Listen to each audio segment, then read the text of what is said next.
Hello, my dear students. Good morning to all of you. Welcome back to our Sunday Catechism class. Hope you like to attend our Sunday classes. Dear students, so far we have learnt that the power of Jesus can do everything. So today also we are going to experience God's holy touch and His power in our life. So now let's prepare ourselves to experience God's touch as we join our hands and close our eyes to experience Him.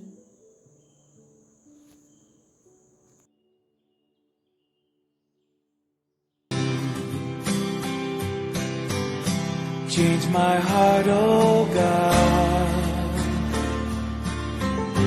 make it ever true. Change my heart, oh God, may I be like you. You are the potter,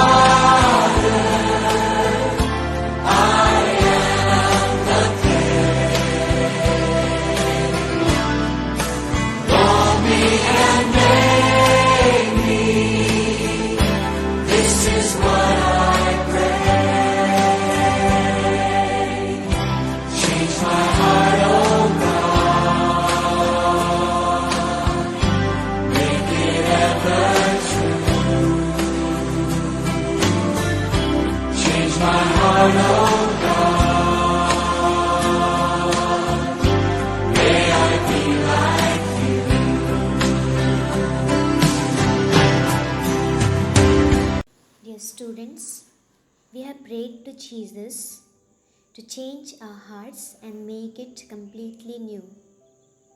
In our last chapter, we studied that when Saint Stephen was stoned and put to death, there was a man called Saul who witnessed his death. Today we are going to study about the same person, Saul. Chapter 5 is the conversion of Saul. And the message of this chapter is Saul, a great apostle of Christ. And the aim is to respond to God's call.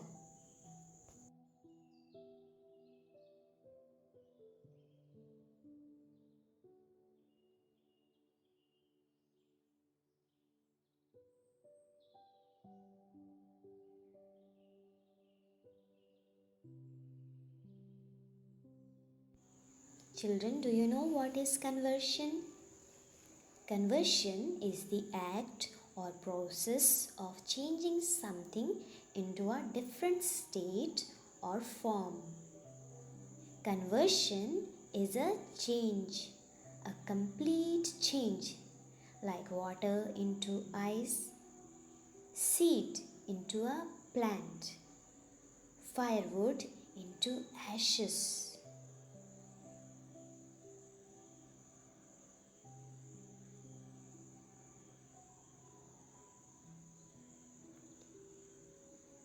That's what happened in the life of many people in the past who followed Christ.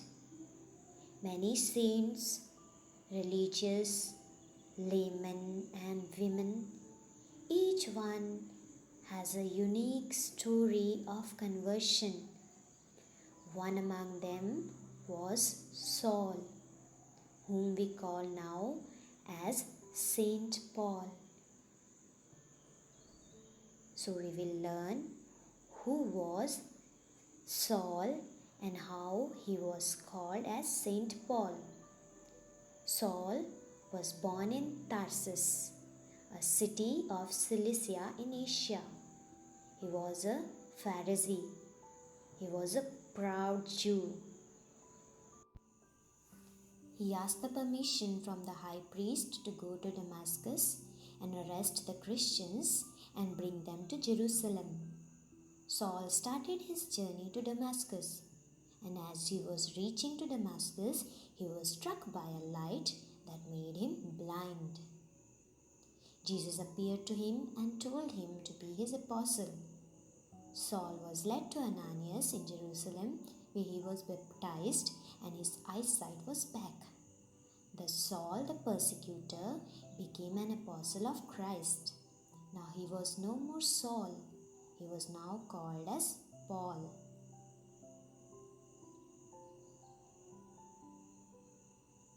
Then Paul went to meet Peter and the other apostles. Since he was a persecutor of Christians, no one believed his preaching and his genuineness. Barnabas, one of the co-workers of Paul, proved his genuineness to the people and spoke to the people about his conversion and his vocation, and later all believed him. After his conversion, Paul preached the gospel and proved that Jesus was the Messiah. The non-Jews too were able to know Jesus and his message.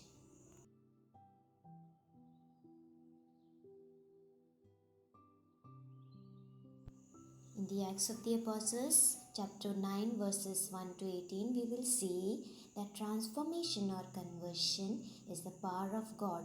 So let us watch Saul's conversion.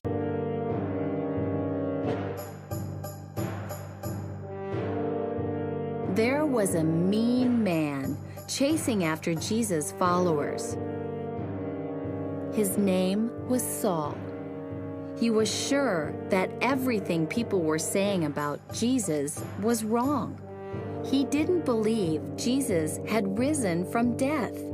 He was so sure he was right that he hurt and even killed people who believed in Jesus.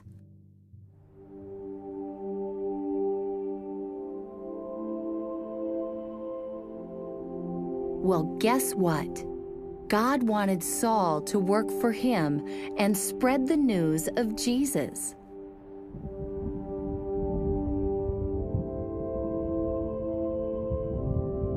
So one day, when Saul was on a journey, God sent a bright flash of light.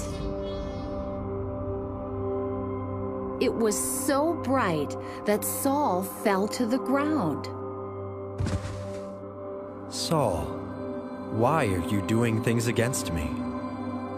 Who are you? I am Jesus. Now get up and go into the city.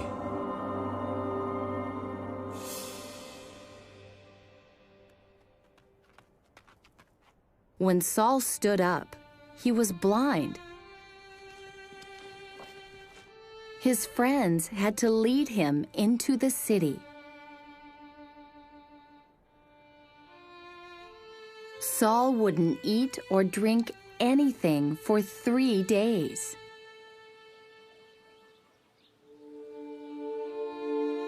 God sent a man named Ananias to find Saul and pray for him so that Saul could see again.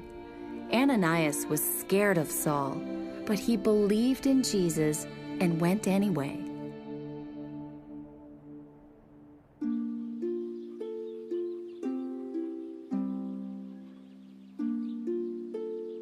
Ananias prayed for Saul,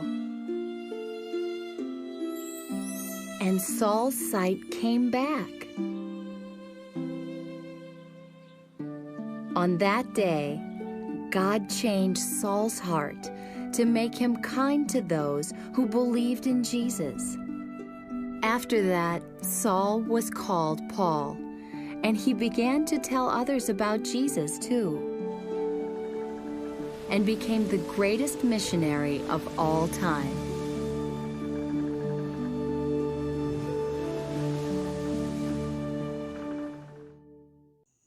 Children, we have seen now that conversion is God's plan. We do not know what we are today and what we will be tomorrow. Conversion takes place only with God's power. There are people like Saint Francis or Saint Ignatius of Loyola. Saint Ignatius of Loyola was a soldier. He desired to fight and win a war, but while he fought the war, he was wounded. At the hospital, he happened to read books on the life of Christ and saints, and he was influenced by these books. He was transformed and his life was fully changed. Later, he studied for priesthood and founded the Society of Jesus. So many youth joined his society. They continue the good work begun by their founder and reach out to the people with the message of Christ.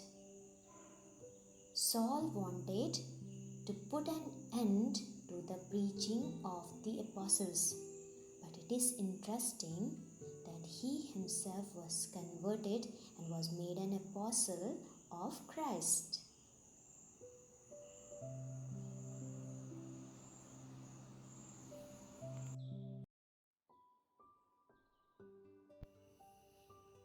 Dear students, you might have understood what is conversion and how it took place in the life of Saul. To have a better understanding, please read Acts of the Apostles chapter 9 verses 1 to 18. Then draw the scene of Saul's conversion on the way to Damascus. Please draw it neatly and beautifully.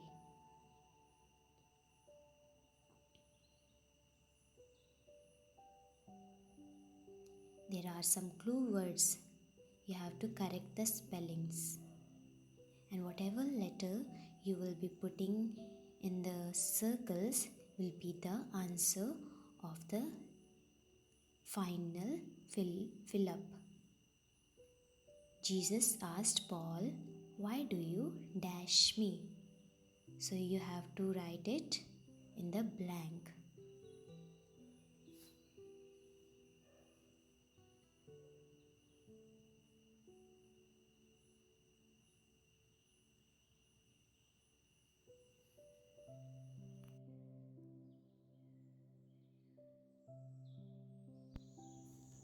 You will have to answer some of the questions. Who was Saul? What is the name of Saul's hometown? What is Saul's other name? What is conversion? Why did he go to the high priest? What did the voice say to Saul? What happened when Saul was struck by a light? Where did the episode of Saul's conversion take place? And how did Saul receive his eyesight? Answer true or false in the space provided. Saul was a Pharisee. The Christians were welcomed by the Jewish religious groups. Many Christians lived in Damascus. Saul was on the way to deliver a message from the king to the Christians. God spoke to Saul. Saul became mute. Ananias was afraid to go to Saul. Saul stayed in the home of James. Saul fasted and prayed. Saul was gladly accepted by the other believers. Students, to put the correct true or false, you will have to study Acts of the Apostles chapter 9 verses 1 to 18 carefully.